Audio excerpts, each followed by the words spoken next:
Thank you for taking the time to watch the customer service training video for volunteers of the Humane Society of Bay County. This is to provide you with the tools to provide great customer service to those in the community that we interact with. Customer service is important to us as volunteers because it's how we provide inspiration, safety, support, and a positive experience to our customers as well as the animals that we serve. We're going to talk about customer service as taught by the Walt Disney World Company. Walt Disney World is a leader in customer service, and they have developed 4 keys to provide great customer service. We're going to look at these 4 keys and how it helps us as volunteers. The first key is safety. Safety should always be our number 1 priority. We want to make sure we're stopping to ask if we're being safe, and we want to let others know when they're being unsafe. As volunteers, it's our responsibility to ensure that we're being safe in all the areas that we volunteer in. The second key is courtesy. We want to make sure that we have a positive image when we're out in the community, that we are smiling, and that we are being polite. We want to follow the golden rule and treat others how we wish to be treated. A good way to provide great courtesy is to practice good communication skills. We want to listen before we respond, and we want to use positive instead of negative statements.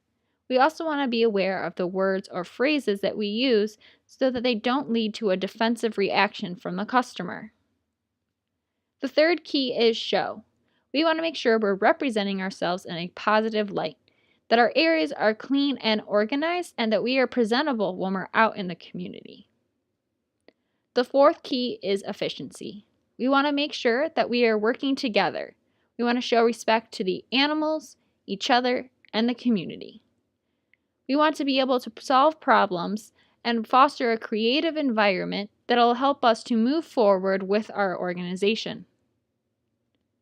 So how can we make these 4 keys a part of our everyday volunteer experiences? This is going to take time.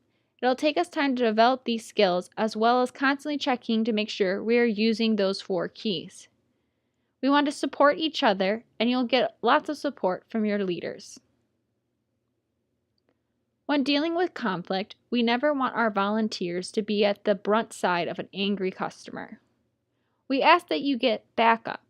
So ask another volunteer to support you when dealing with an angry customer, or get a team leader to help you out. We also want you to know it's okay to say, "I don't know, let me check on that for you." We want to make sure when we're out in the community we are using a consistent message. We don't want to give out any misinformation. You can always forward those customer questions to our website, to our contact page, or to your leader. If you are dealing with an angry customer, here's some tips on what you can say. You can apologize to them for their experience, but don't take blame for what is happening. You want to listen and respond by repeating the problem to show them that you understand and that you care. You want to provide them with an action. So that action can be that you're going to forward what happened to your leader or give them the contact information so that they can move forward. We don't want to react negatively to a conflict.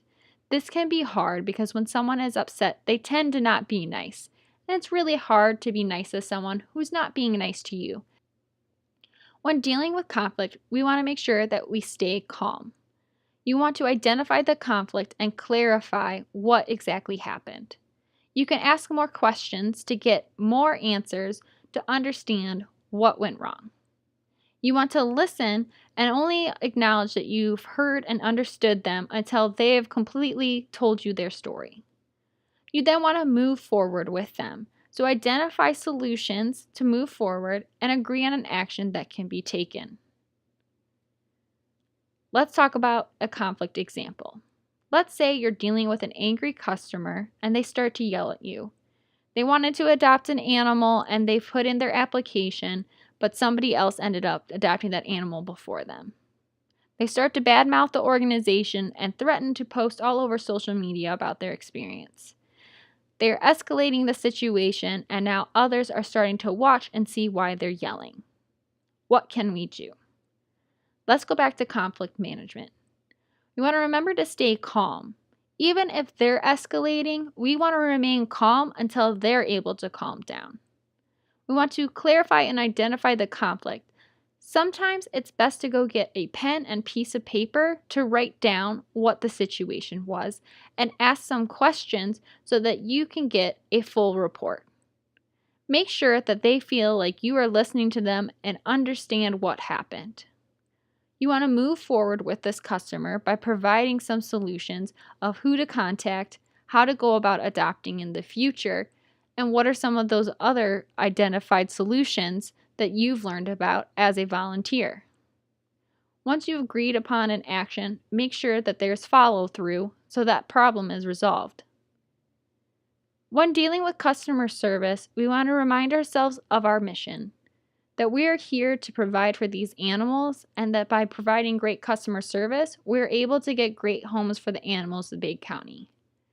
We could not do this without you, and we want to thank you for your hard work. What you're doing is making a difference to the animals and our community. Keep up the hard work and try to remember those 4 keys.